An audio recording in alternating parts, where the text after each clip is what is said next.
Hello, everybody. My name is Austin Jones, and today I'm going to present to you how ethics is integrated into a marketing strategy or the marketing plan. Um, Here, I'm going to go ahead and start off. Here we have a representation of the marketing plan, which includes planning, implementation, and control.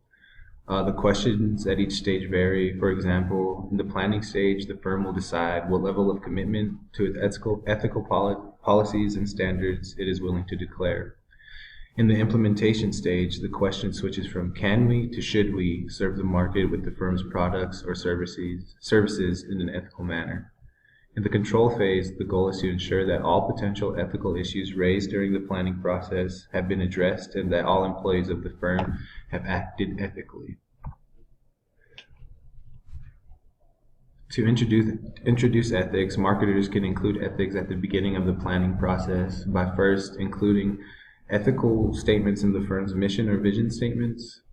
Marketing ethics deals with the moral principles behind the operation and regulation of marketing.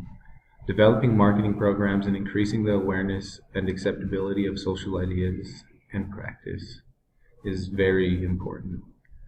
During the planning phase, adhering to all relevant laws and regulations is also significant. Back to including ethics in mission statements, the mission can be thought of as a definition of what the organization is or what it does. The mission should be defined in terms of serving customers and meeting their needs rather than profit, things like that. Defining the firm's vision is also an important factor. During the planning phase, the mission statement sets the ethical tone, so all the firms would like to make profit their only objective. Doing so could lead to a loss of customers in the long run. Mission statements can also be used in the guidance of a firm's SWOT analysis. The implementation phase should push the 4 Ps, and I didn't realize I left out product, but I mean, this is okay. The implementation phase involves putting the marketing strategy into action by using the marketing mix.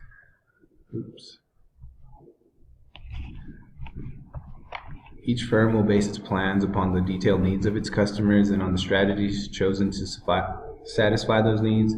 It is a company's responsibility to engage in a fair market price in order to allow a customer to get the best product available. Promotion, you want to use promotion methods that avoid negative advertising and promote truth and honesty about the product.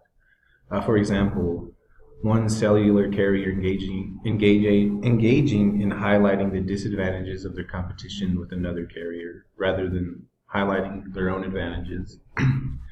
And when deciding upon the placement of a product, companies should ensure that the product is offered to all customers with a need, regardless of demographic characteristics. Continuing on with the implementation phase, sometimes a firm's choice of market can lead to unethical behavior, such as, or here's an example, an issue related to the ethical implementation of a marketing strategy is the problem of policing potential violations of human rights and child labor laws. And here we have controlling, or the control phase, I should say. During the controlling phase of the strategic marketing planning process, managers must be evaluated on their actions from an ethical perspective. One method to promote ethical behavior in the control phase is to be aware of the invasion of privacy while obtaining data. So marketers have to respect the customer rights to anonymity.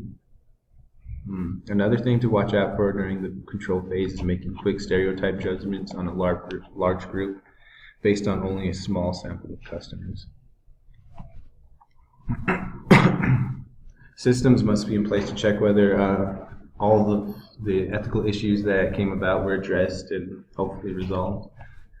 And the emergence of new technologies and new markets ensures that new ethical issues will continually rise.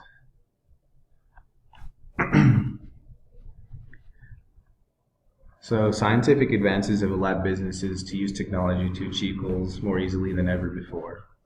Such advances can begin to infringe on the rights of individuals and can also be, or may be, unethical.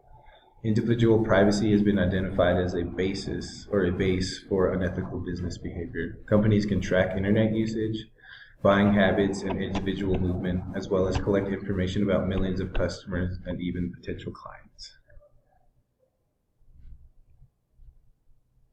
Ethical issues can arise from continuous monitoring of employee activity as well. So like security cameras. Companies and governments can easily monitor text-based communication like emails. Computers can actually scan the text of millions of these messages for words that are of interest to whoever's investigators, and they can also identify the sender. Companies now must ask themselves if using this technology is ethical if it's carried without the knowledge or agreement of the employees. And lastly, we have content. With new technologies allowing the creation and distribution of images and videos, companies need guidelines as to what is acceptable. Much of this content can be offensive to some of the company staff. So, I mean, porn is a huge issue, and Professor Anderson has addressed that already. And with that, I would like to conclude this presentation. Thank you.